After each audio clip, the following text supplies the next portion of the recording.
The western bay window of the Gideon Falls Public Library framed a postcard morning.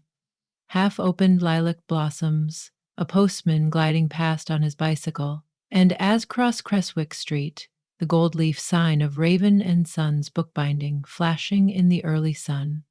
Clara Hemsworth wanted nothing more than to stand at the window and watch Felix Raven laugh with customers as he rolled sheets of marbled end paper between nimble fingers. But Clara was the circulation librarian, guardian of the hush. And so she pretended to reorganize a row of catalog cards while her heart performed small, breath-catching somersaults. She suspected no one noticed her fascination. After all, who would look for love on the dewy cheeks of someone who rarely spoke above a murmur? She shelved volumes with the devotion of a monk copying scripture, waved shyly at regulars, and at night recorded fragmentary daydreams about the bookbinder inside the fabric-covered diary she kept beneath her pillow. That quiet ritual felt safe, until the Saturday morning Mrs. Dower arrived, dragging a trunk whose brass corner fittings scraped the marble floor. "Father's attic," the elderly woman explained. "It would break my heart to toss books in the rubbish. Take what's useful." Clara stooped to examine the bounty. Hymnals with split spines, a treatise on canal engineering, brittle almanacs. At the bottom, she found an oblong parcel wrapped in oilcloth, the corners tied with faded plum ribbon. The label read simply, "For the right reader." She untied the ribbon, expecting mold or silverfish. Instead, she drew out an immaculate first edition of The Constant Heart by an author she did not know, E.M. Balleron. The cover's midnight yew cloth was so dark it seemed still wet with ink. Gilded filigree traced a lock and key on the front board. The key floated an inch from the lock, angled like an invitation. Even in that dim corner, the letters of the title glimmered. First editions excited Clara. They felt like time machines smuggled between paper boards. Yet something about this one vibrated with private significance. She placed it on a cart, signed Mrs. Dower's release form, and wheeled the haul downstairs to the preservation room. The Constant Heart did not appear in the catalog or any reference database. A librarian's red flag. She pulled on cotton gloves and cracked the book open. Blank. Every page pristine, ivory, and blank. Clara frowned. Perhaps the text had faded. She tilted the book under the inspection lamp. No watermark, no ghost of letters. Why bind a book of emptiness? She ran a fingertip across the inner hinge. The copy smelled faintly of cedar and fresh rain, not dust. Her heart fluttered, as if she had reached some boundary between the ordinary and the uncanny.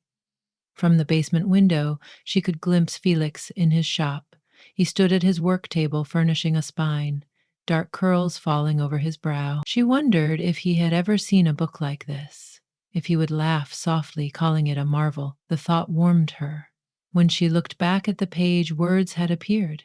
Chapter 1, in which the keeper of quiet shelves steals glances through a glass lit by dawn, all for the sake of the binder with ink-stained wrists. Clara's breath snagged. The sentence described her with unsettling accuracy. She backed away, nearly upsetting the cart. A trick of the eye, surely. She closed the book, pressed the cover flat, waited full minutes, then cautiously reopened it. Chapter 1 greeted her again, but now the words were joined by a flowing paragraph. Every sentence a mirror of her secret habit of watching Felix. The prose felt older than any contemporary voice, yet it captured the morning light on Felix's shop windows, the curve of Clara's shy smile, even the color of the cardigan she wore that day. Seafoam green, a choice she had been certain no one noticed.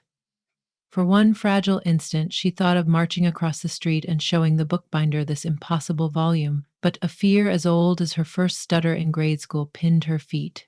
The terror of misunderstanding, of ridicule. Besides, what explanation could she offer? Instead, she returned the book to its cloth sleeve, locked it in the flat files, and forced herself to carry out weekend duties. She told no one. That night, storm clouds massed above the stone cottages. Clara lay in bed, lamplight pooling over her diary, the wrapped book on her lap. At midnight, thunder rattled the gutters, urging her to read again.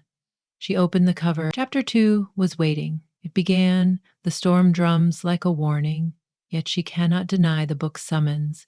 She imagines how his laughter might sound in the hush between thunderclaps. Clara read until the words blurred. They were beautiful, eloquent confessions she had never admitted even in her diary. At the bottom of chapter 2, a line in smaller type appeared.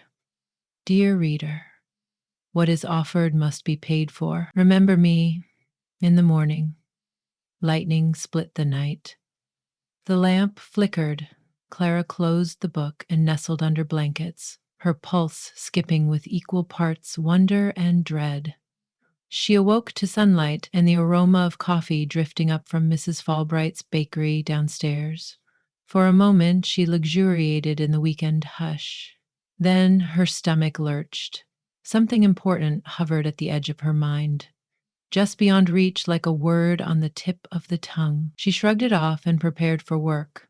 Only while pinning her name badge did she notice the framed photograph beside her dresser, a child in pigtails soaring on a rope swing over the lake behind her grandparents' house.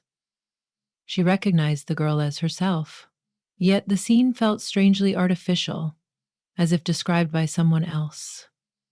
Try as she might, Clara could summon no memory of the lake's scent, the rope's rough fibers against her palm, or the joyous plunge of her stomach. She remembered knowing the memory, but not the memory itself. Her knees weakened. Something inside her had vanished. In its place, a hollow the size of a rope swing. Downstairs, she unlocked the preservation room and drew out the constant heart.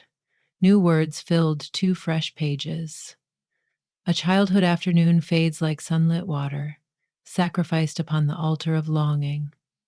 Now, dear keeper of quiet, shall we begin chapter 3? The letters lay dark and uncompromising. Clara pressed trembling fingers to her lips. Cost one memory she holds dear, the line in small type had warned. She understood now. The book gave chapters of her secret love story, and in exchange, it siphoned pieces of her past.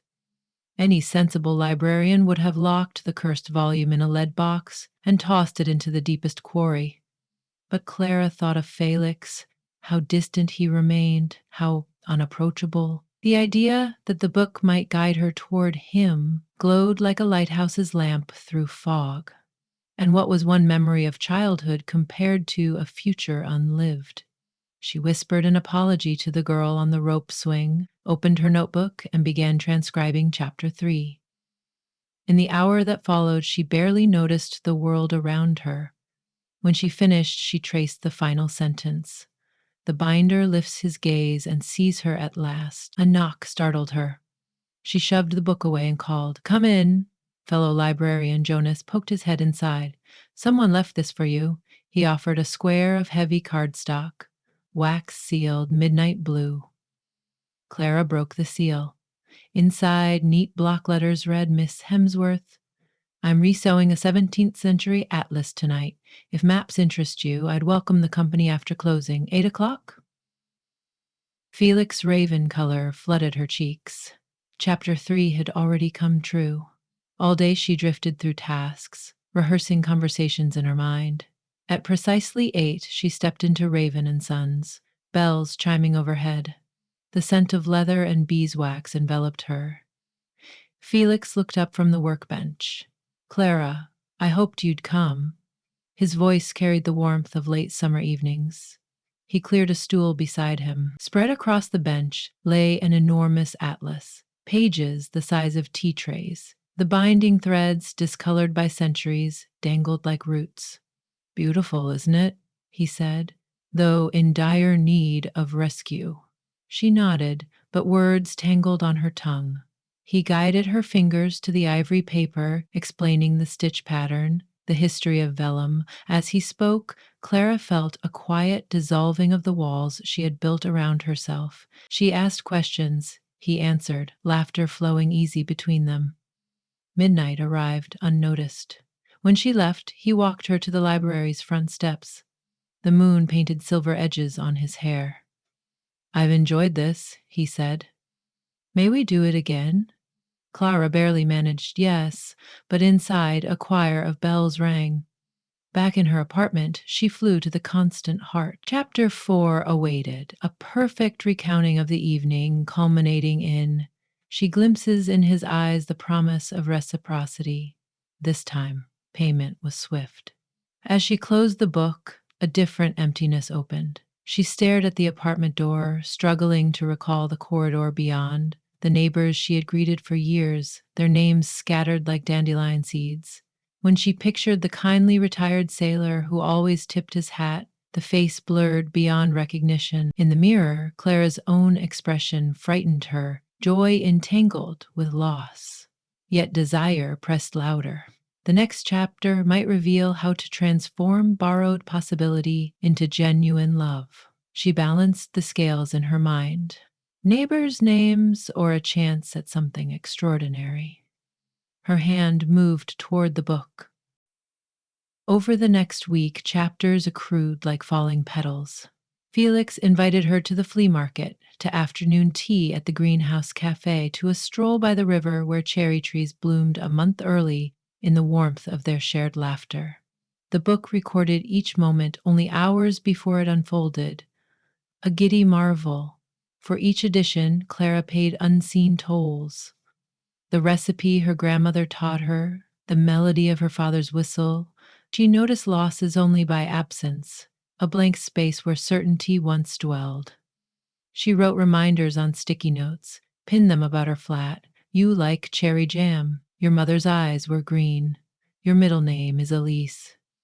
The notes felt impersonal, like another person's trivia. One evening, as she transcribed chapter 9, the sentence ended mid-line, ink still wet. But for love to breathe beyond the page, a cost proportionate to its depth must be rendered. The book's margin held a single chilling annotation. "The next memory will be of him." Clara slammed the cover shut. Across the street, Raven and Sons glowed violet in twilight. Felix stood at the window, adjusting a display of gilt-edged classics. He looked up, caught her gaze, smiled. The library's front door felt suddenly like the bulkhead of a ship, sealing her away. She tried to read without the book's guidance, tried to converse with Felix unprompted, yet each word felt fragile, improvised. She recognized how dependent she had become on the page's anticipation, their orchestration of tenderness.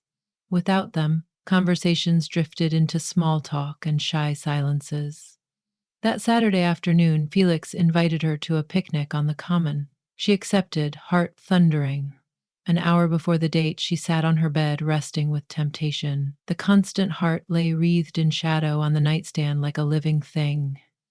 And then, if she refused its bargain, perhaps Felix would never confess how he felt. Perhaps the quiet current between them would run shallow, until life's tides carried them apart. She opened the book. Chapter 10 wrote itself in rippling script. Under the ancient oak they share strawberries and secrets. At last he gathers courage to speak.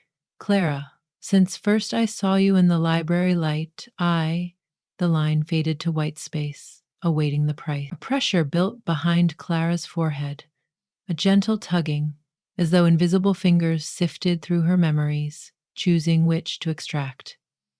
She felt it hover near the delicate constellation of moments with Felix, the first time he pronounced her name, the tilt of his head when listening, the feel of his sleeve brushing hers as they leaned over a print. To lose all of that, like severing a newly healed limb. Tears welled. She slammed the book shut, breath ragged. She arrived at the picnic late and shaken.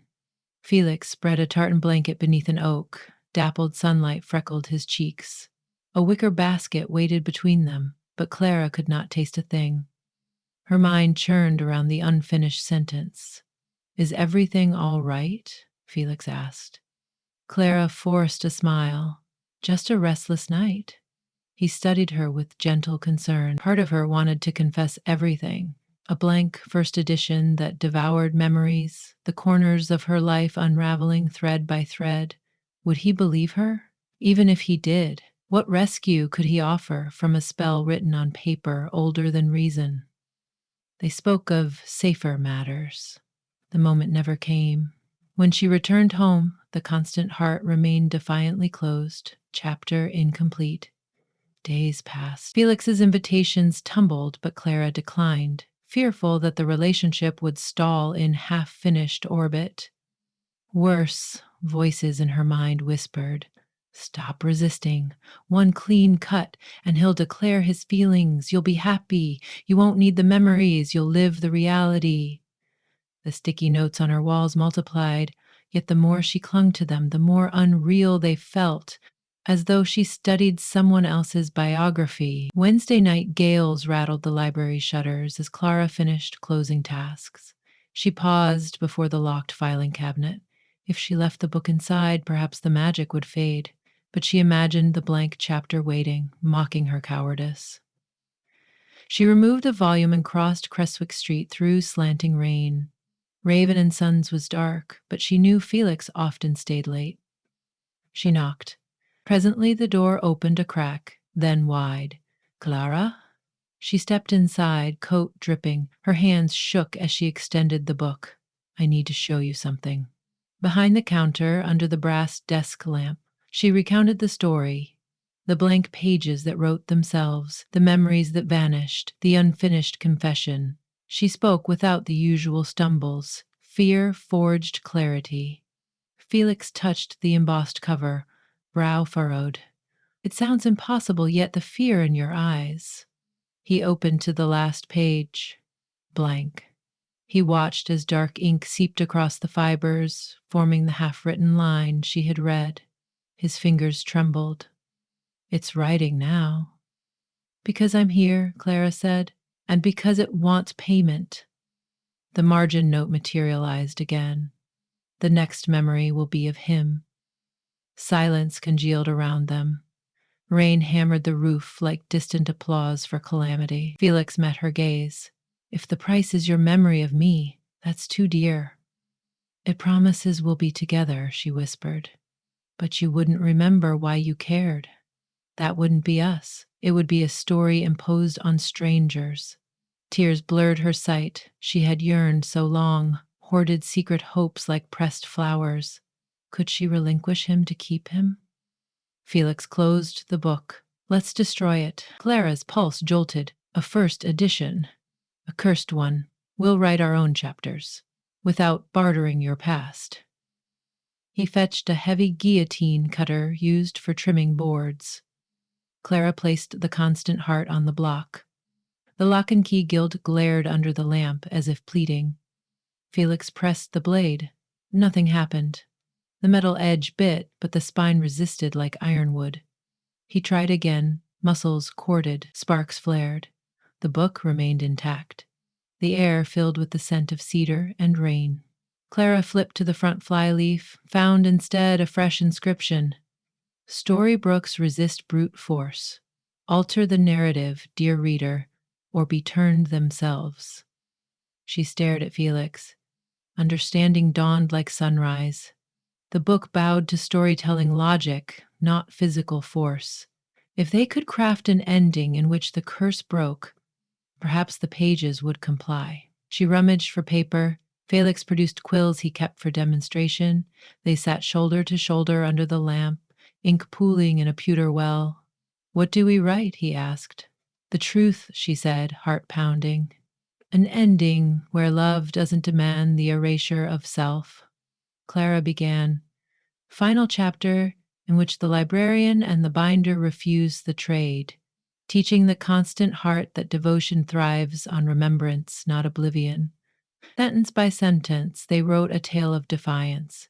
How memory wove the fabric of affection, how sacrifices taken by force poisoned the gift. They described the book listening, ashamed, releasing all it had stolen. When they finished, Clara placed their manuscript within the book's covers, pressing it against the still blank pages. Lamplight winked out. In the hushed dark, the volume warmed between their palms. Then pages fluttered, rustling like wings. Silver lettering bled through line upon line, printing their final chapter in the book's own stately typeface. A sigh seemed to ripple from the binding, equal parts grief and relief. Then the book snapped shut. Felix switched on the lamp. The constant heart looked unchanged, yet an aura of relent loosening its rigid spine. Clara opened it again. Every chapter remained, culminating in theirs. At the end, a coda.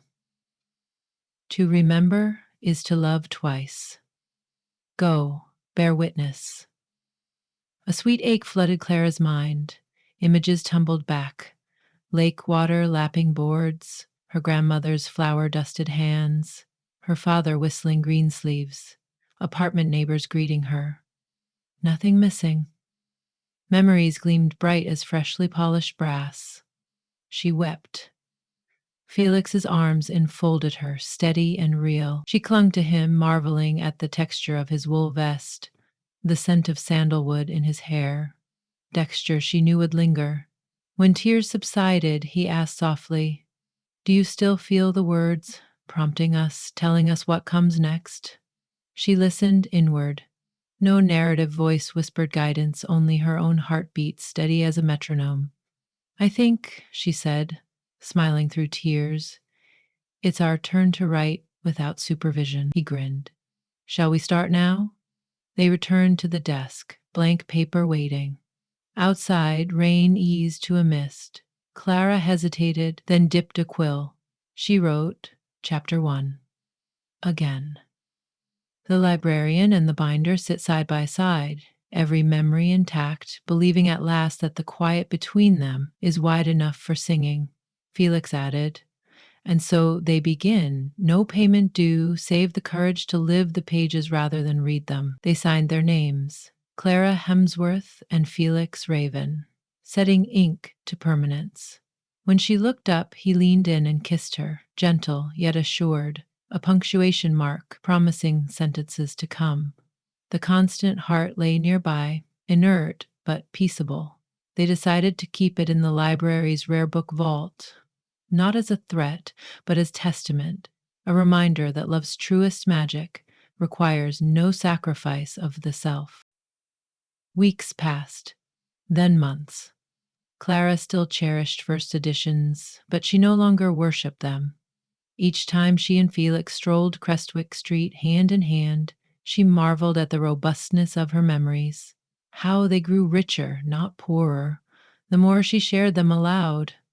In quiet moments, she considered the rope swing by the lake, her grandmother's kitchen, the atlas under Felix's careful stitches, and now the evening he kissed her in the lamplight of his shop. All those chapters belonged to her, not inscribed by enchantment, but printed in the ordinary ink of living. She knew now the secret at the core of every beloved book. The reader carries the final page within, and she would remember. Always.